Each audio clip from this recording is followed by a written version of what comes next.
So then, The Sims 4 Sparked Episode 1 has released on Buzzfeed, and I gotta say, it is like the most boring thing that I've ever seen.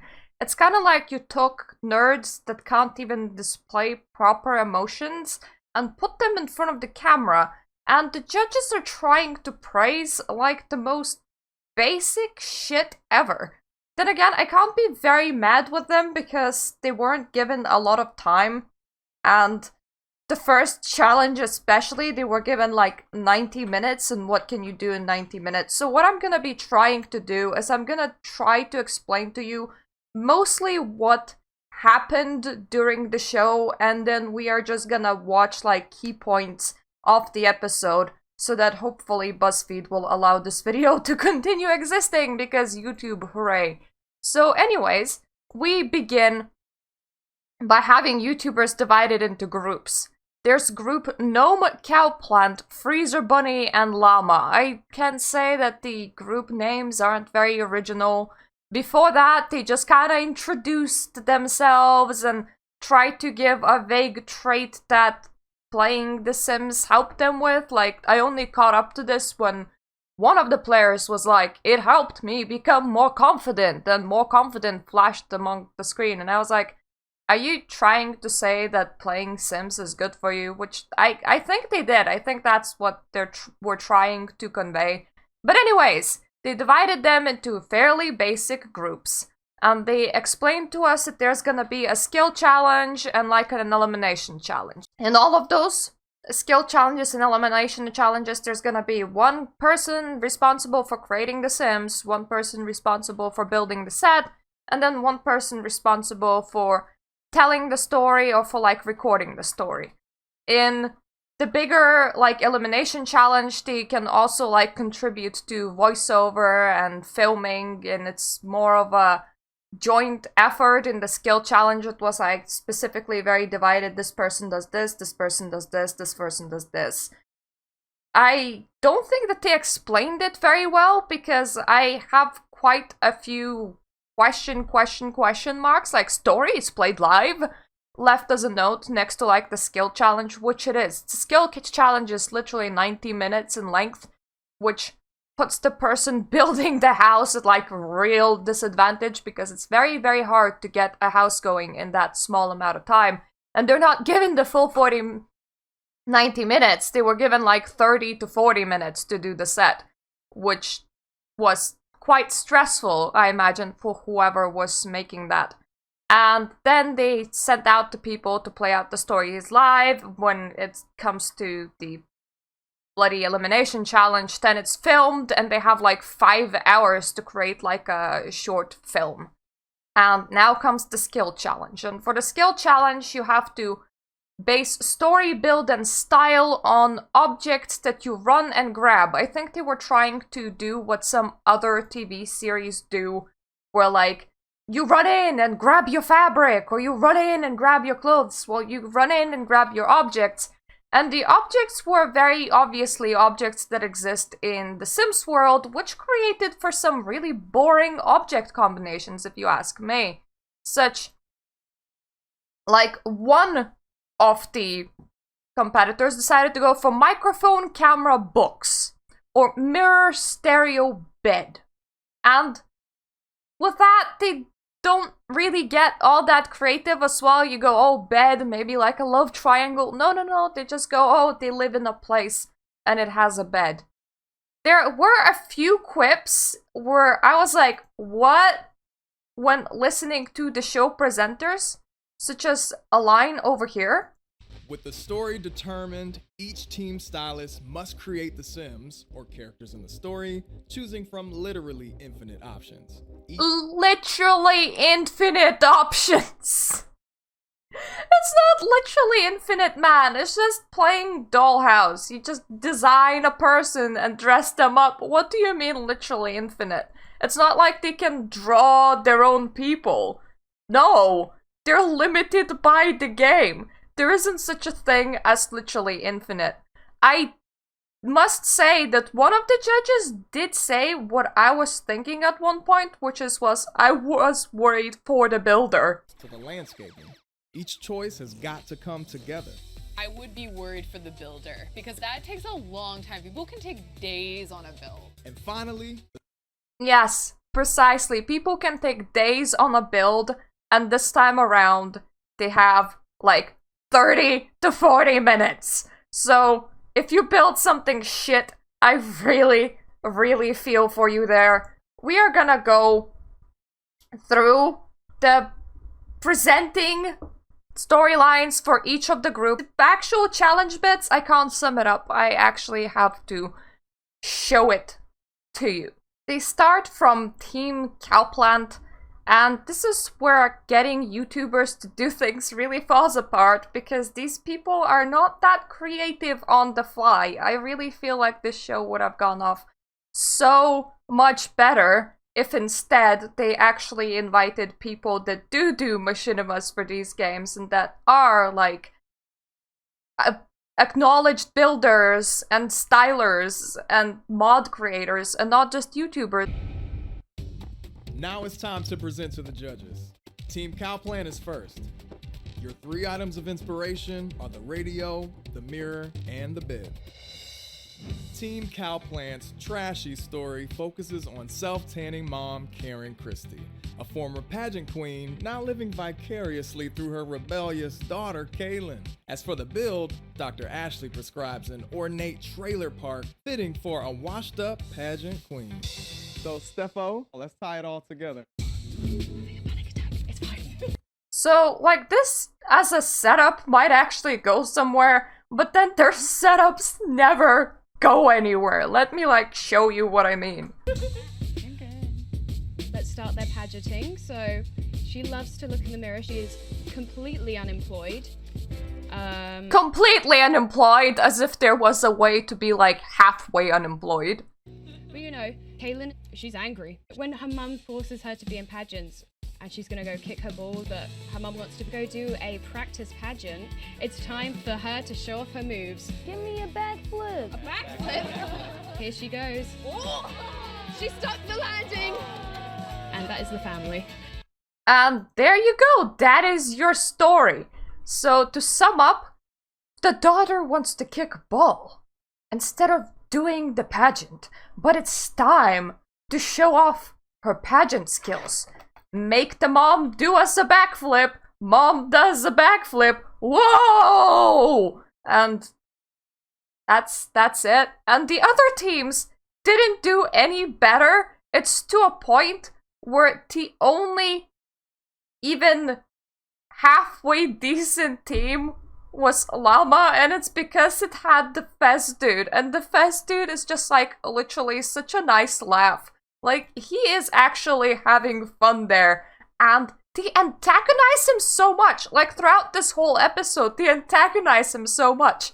So let's give it for Team Llama, which honestly didn't do it any better. It's just that they have the Fez guy there. Fishing pole and the bubbles.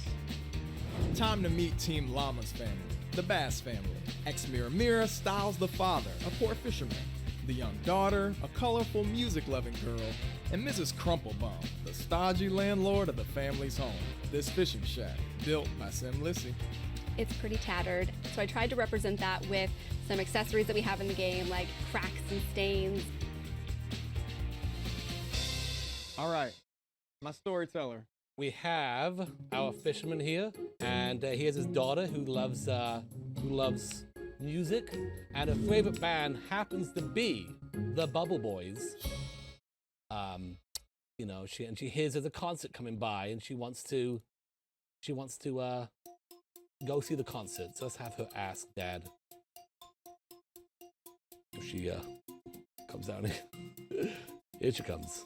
She's like, Dad, I want to go to the concert, but oh boy, look who it is. It's old Crumple Bum. She's like, hello, you're late again on the payment for, the fishing shack. It's getting a little hot, is that fair? Yeah, like, what's up with them adding commentators from, like, their enemy teams? Well, it's getting a little hot under the Faz. They don't do this for literally any other team.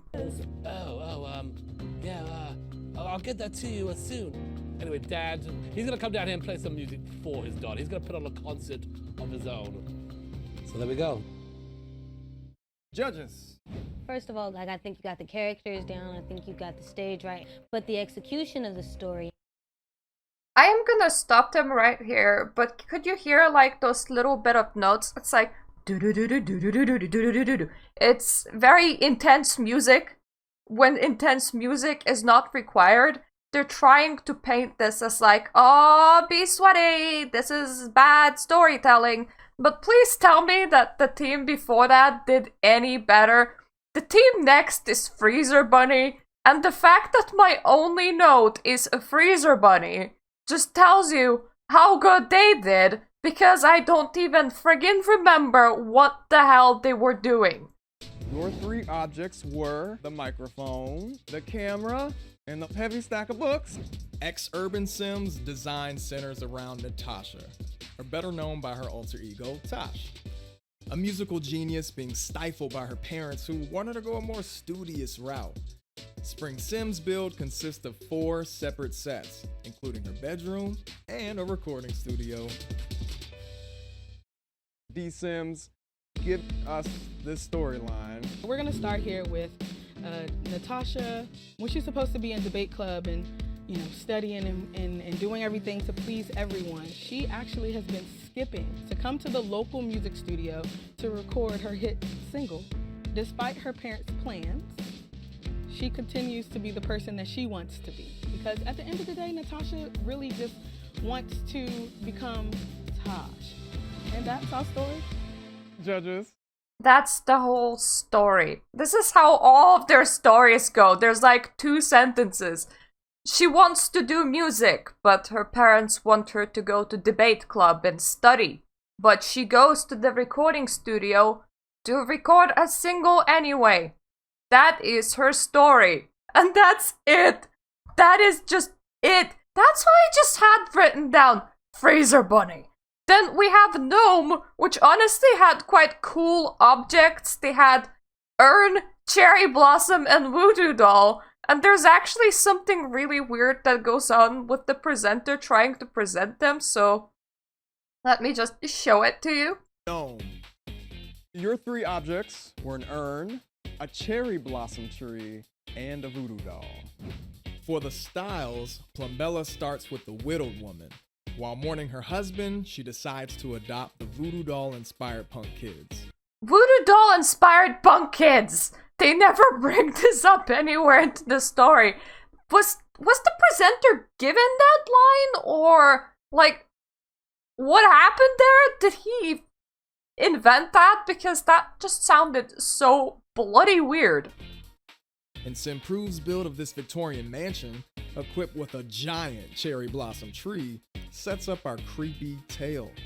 In one of the tower rooms is a little old crib, and it's full of cobwebs. Wow. Simprove's build was so detailed for such a small amount of time. Like, that build really had me shook. So I don't know about you guys, but I'm curious to hear the story. Yeah.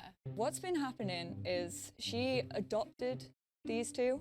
In other words, she may have stolen the boys. She's kind of this old, bitter woman. She uses the voodoo dolls to kind of terrorize the town. She wants to create as much drama as she has had in her life. There we go. She's performing her voodoo. You had me on the build, and then you kind of lost me on the story. I thought it was a great setup. I just wish there was a much stronger climax to it.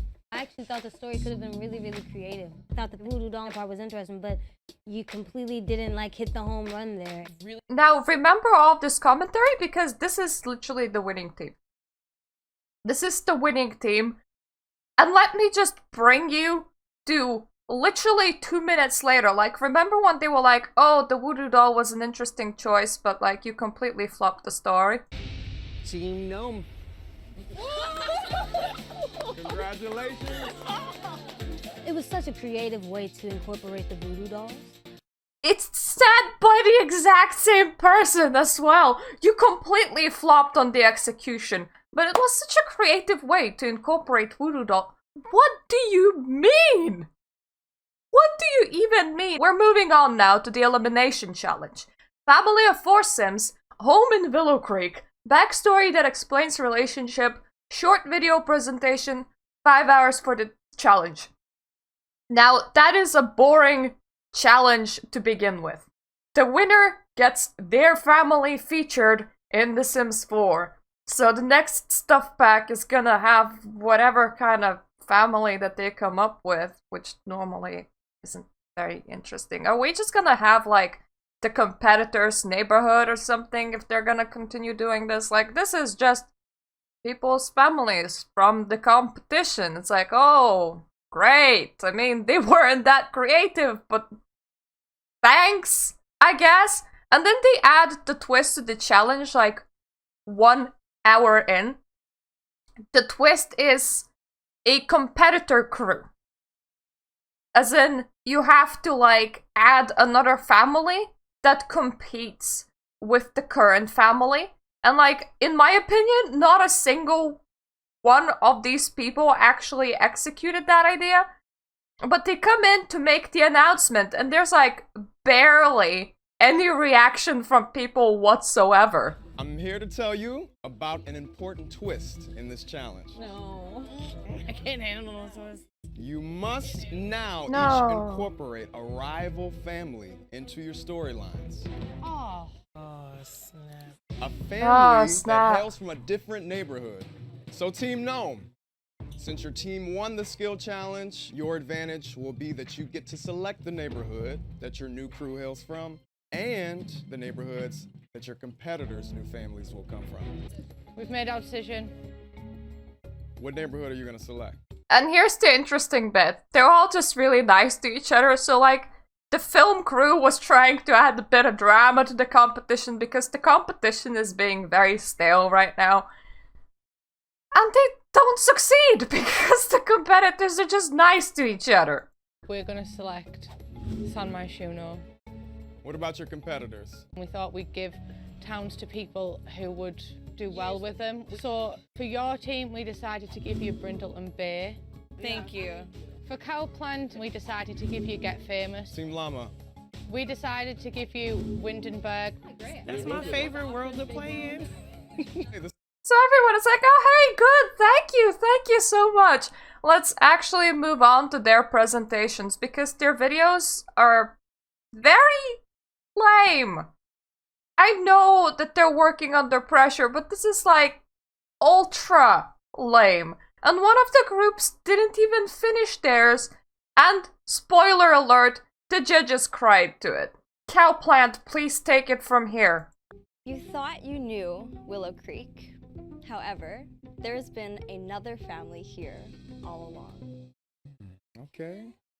The T family has always been overshadowed. Camille, Ginger, Winter, and Chai. Willow Creek has always had its secrets, but now an anonymous user, known only as Drama Llama, is spilling secrets to the whole town. Spotted Travis Scott taking a summer holiday in Summer Holiday's bedroom. Hope he doesn't get burnt. Spotted Cassandra Goth caught partying without her top on. Hope she doesn't get kicked out of private school. Just leaked unedited photos of Victoria Starr. This Simstagram baddie is going so to be witty. Simstagram Maddie. But all of these secrets are safe with me. So Drama funny. Llama signing off for today. And that is how strong the judge reaction goes. They always go, oh my god, that's like so awesome! And I'm just like, Now, next up is Llama. Their performance wasn't great. I just liked the voiceover. That is pretty much all I liked from this whole thing. Just like the Fez guys voicing the characters. The soul of the Magnolia family intertwines within the vines of Willow Creek, and here's their story. Welcome to Willow Creek. There's an empty lot a certain family has their eye on. It's the Shepherd family from Windenburg that wish to develop their industrial complex. However, Mama Magnolia wants to develop it into a park where she can show her girls the importance of plants and the importance of family roots. What are you doing here? We have plans for this lot. We're going to build a factory and develop nails and screws on it. Luckily, the mayor sided with Mama Magnolia to build the park instead. So sis, what do you want to be when you grow up? I want to travel the world and write about everything I see. Over time, the sisters have grown apart. Sarah has stayed in Willow Creek, continuing her mother's legacy and sharing her love of plants. She has met a husband and had 2 twin boys. Her husband is actually the son of Mrs. Shepherd. Merging the 2 families together and dissolving their differences, Stacy decided to move home and continue their family bond and grow their roots in Willow Creek. Sis, I've traveled all over the world, but I've learned that our roots is what keep us grounded. Like the previous competitor, which is like, hey, let's just copy Gossip Girl and let's make a little trailer for that, and that's it. This one went too deep, because you could have just set up, like, factory or garden on the lot. I don't think that would have made me any more interested in this, honestly. But you could have set up that as, like, an actual competition, but it's like, no, they went on and had kids, and their kids got married. Way. Moving on to Gnome, which once again, I just literally have a note saying Gnome. That's how impressive they have been. Team Gnome, you won the skills challenge. Let's see if you can make it 2 in a row. Team Gnome, set up the story for us. This is a conventional family, but with an unconventional twist. Hi, I'm Aaliyah. My family is a little unconventional. We look happy, but it's taken a while to get here. Let me take you back.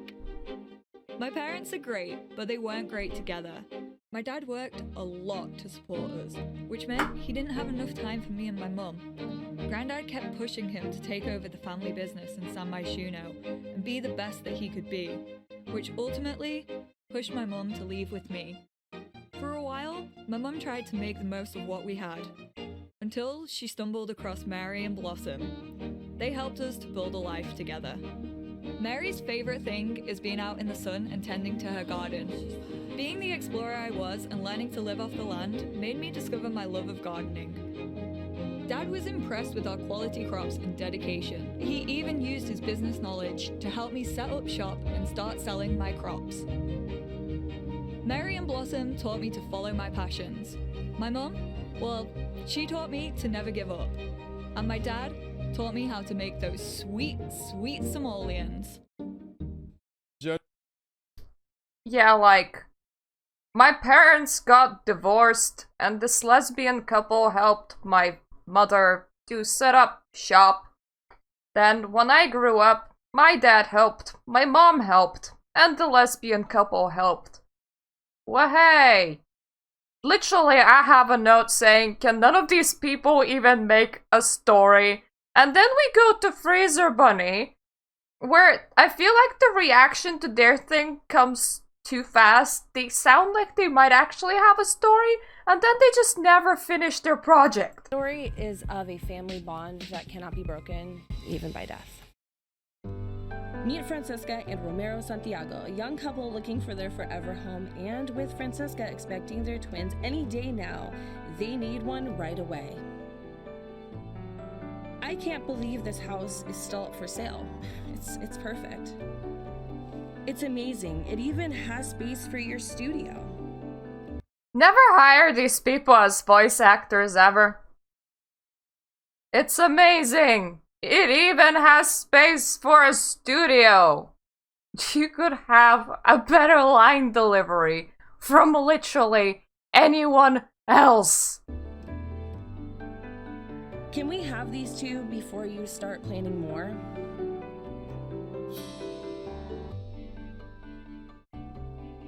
Headshake actually comes before anything starts happening.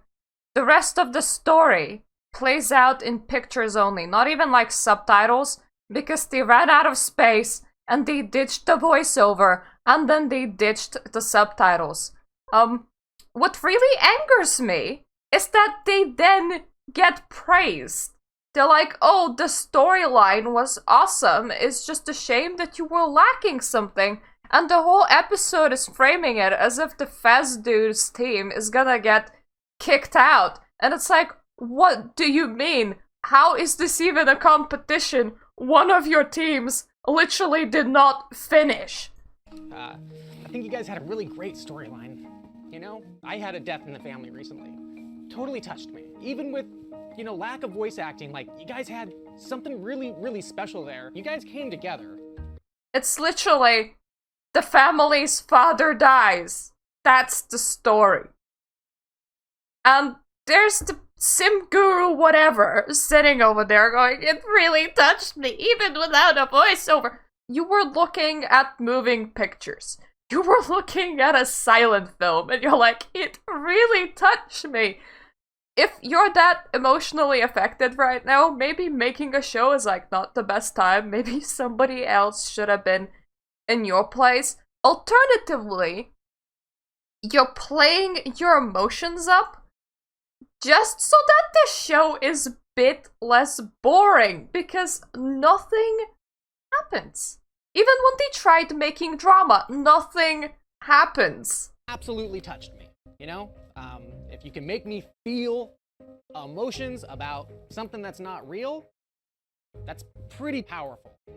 Sadly, as hot. I feel like I could have just filmed a dog doing pretends to die trick, and you would have still cried, because you would have been, there was a death in my family. But anyways, they made the right choice in keeping the Fez guy and like throwing out the team with the unfinished project. If they were not gonna throw out the team with the unfinished project, I was gonna rage. Because what the fuck? They haven't even finished it. What kind of deliberation is this? What do you have to think about? They haven't finished the thing. They should be eliminated based on that fact immediately. And there you have it. The next 3 teams move it into the next competition cycle. Whichever of them won, I don't actually remember. I literally don't remember. That's how stale this was. This just so stale. I thought that it would be like over dramatized from the trailer, but no, it's lacking of everything. It's lacking of any emotion. It's like you closed 12 really boring people in a TV studio, and I honestly think that that's what you did. You gave them the positions because they are the influencers, not because they're actually great in a TV studio or they're great at making these stories. But anyways, that has been Mirta's review of episode 1 of The Sims 4 Sparked. I'm gonna be here for episode 2 as well, which I think is gonna be probably out a week from now. So thank you for watching. Enjoy my other videos in the meantime. Toodaloo. Alright, and I tried doing the whole competition thingy because they posted a competition thingy to their website so that you can compete with these people if you want to. And the first thing was like design a wedding venue / wedding family / wedding film. Which, unless you're making a machinima, not a super interesting thing as well. I feel like it really lacks drama. Like, any setup lacks drama and creativity. And then anything on the show lacks drama and creativity. Why do you go, oh, make a 4-person family in Willowbrook, and not something like the dad has been swallowed by a mermaid while the son has taken to the skies. Now please play this out in a way that makes sense and give us a good machinima. Like, give them a setup that has like some sort of inspiration, that has something. Like, go to Reddit's writing prompts and just look at the writing prompts. Like, there was one very interesting writing prompt of the skies have been blessed with holy water and vampires are a thing, but it's actually a drought in Africa right now where the last colony of people is trying to hold out. That is a writing prompt on Reddit. What do you get on The Sims show? You get 4 family members give us their family dynamic, which is the most open-ended thing. When you're given such an open-ended thing, you're like, oh, it's for the competitors. The competitors have to create the drama here. But the competitors are dry as hell as well. They don't have that kind of thinking. They're not storytellers. They can't make the drama. You have to give the drama with the assignment, and you're not doing that. You're not doing that on your site with giving everyone a chance to try out for like season 2, which may not happen depending on the show's ratings. And you're not giving the drama to the competitors. You're giving very dry assignments, and they're giving you very dry fulfillments of assignments that I can't even call stories. So this is The Sims Sparked, everyone.